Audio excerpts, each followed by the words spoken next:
Hi friends, welcome to Vinmani kitchen. இன்றைக்கி ஜம்முன்னு ஒரு சட்னி செய்ய போகிறோம். கொஞ்சமாக எண்ணெய் ஊற்றிருக்கேன், 4 பல்லு பூண்டு தோல் எடுக்காமல் போட்டிருக்கேன், 4-5 காஞ்ச மிளகா நல்லா வதங்கிட்டேன்னு கொஞ்சம் தேங்காய் கட் பண்ணி வச்சுருக்கேன். அந்த தேங்காவும் போட்டு இதோடவே நல்லா வதக்கிக்குவோம். நல்லா வதங்கினதும் கொஞ்சமாக புளி சேர்த்துக்கலாம். ரொம்ப கொஞ்சமாக கொஞ்சம் புளி சேர்த்து 2 நிமிஷம் வதக்கி விட்டுட்டு கொஞ்சமாக புதினா கட் பண்ணி கழிச்சுன்னா அது ஒரு 2 செகண்ட் தான் வதங்கணும். வேர்க்கடலை வறுத்து தோல் எடுத்தது இது போட்டு ஒரு 2 நிமிஷம் வதங்கினாலே போதும். நல்லா ஆறின பிறகு அரைச்சி எடுத்துக்கலாம். கொஞ்சமாக உப்பு போட்டு அரைச்சிக்கலாம். ஏன்னா நான் உப்பு போடல ஃபஸ்ட்டு. இந்த மாதிரி உப்பு போட்டு கொஞ்சம் அரைச்சி எடுத்துக்குவோம். சட்னி நல்லா அரைச்சி இன்னும் இருக்கிறது இதே மாதிரி அரைச்சி எடுத்துக்கின்னு இதுக்கு ஒரு தாளிப்பு கொடுத்துக்கலாம். தண்ணி நம்ம தேவையான அளவுக்கு ஊற்றிக்கலாம்.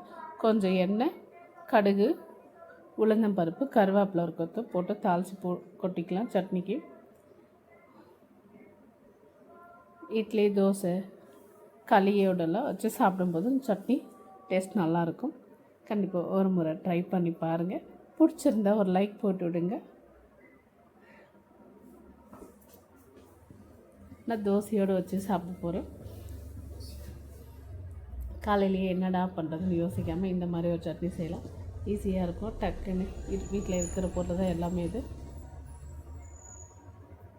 பார்க்கவே சூப்பராக இருக்குது.